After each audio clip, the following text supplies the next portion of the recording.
had the honor of serving with Senator Robert Byrd. He used to sit back here. And I can remember standing in front of his desk as a new United States Senator, and he told me in his illustrious Senate career the things he was embarrassed by the most. He talked about deregulation of airlines, which took the planes out of his state of West Virginia. He talked about a nominee for the Eisenhower cabinet who was rejected because he was Jewish. He told me he was wrong in the way he voted on those measures. But he said, Mr. Durbin, more than anything, I was wrong on civil rights. Madam President, this past Saturday was not only Juneteenth, it was the 57th anniversary of the Senate's passage of the Civil Rights Act of 1964. It had been filibustered for 2 months before it passed. Opposition to the bill wasn't divided along party lines, but I'll be very honest. My party, the Democratic Party, particularly Southern members of the party, were leading the fight against it. To be very honest, my party, the Democratic Party, particularly Southern members of the party, were leading the fight against it. On June 8th, 1964, one of the most conservative Democrats stood on the floor with an 800-page speech filled with all kinds of reasoning about why civil rights was unnecessary and an infringement on states' rights, an echo of a speech we just heard on the Senate floor. That senator's name was Robert C. Byrd. He spoke on this floor for 14 hours and 13 minutes.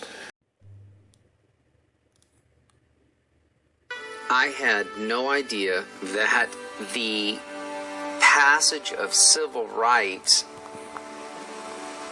only happened under the Republican Party, because today you would think that the Democratic Party would be the one that was really fighting for the civil rights, and so it's again been changed 180 degrees in my mind. Matt, what you just said about, well, Republicans passed all these civil rights laws, immediately people think, no, wait a minute, time out, that's not right. 1964, the Civil Rights Act, 1965, the Voting Rights Act, that was done by Democrat President Lyndon Baines Johnson. All right, let's talk about that for a minute. Okay. You go back to the 64 Voting Rights and Civil Rights Act, 64 first and Civil Rights, 65 on voting rights. That was really introduced by Democrat President John F. Kennedy. It was introduced as a result of the riots that occurred in Birmingham. We're having all this racial tension and riots, and he said, we got to do something about this. Well, let's do the Civil Rights Act and the Voting Rights Act. So these will be the first Civil Rights Acts in 89 years passed by Congress. So what happens is JFK wants to do this, but both of those acts had been previously introduced by Republican President Dwight D. Eisenhower. They were both killed in the Senate by the chairman of the Senate Judiciary Committee, a Democrat. And so now that we've got the racial tension, Democrats have killed the Civil Rights Act, they've killed the Voting Rights Act, but now we've got this racial tension. Democrat president says, let's do this. So he goes back to the Republicans and said, your bill, will you guys help me do this? So it's moving forward. It comes through LBJ because JFK gets assassinated, so now LBJ picks up the mantle, moves forward with the Civil Rights Act and the Voting Rights Act. It goes into the Congress for a vote. Now, Congress at that time was 2/3 Democrat in the House and the Senate. You got a Democrat president, Democrat House, Democrat Senate, 2/3. It only takes a simple majority to get a bill passed.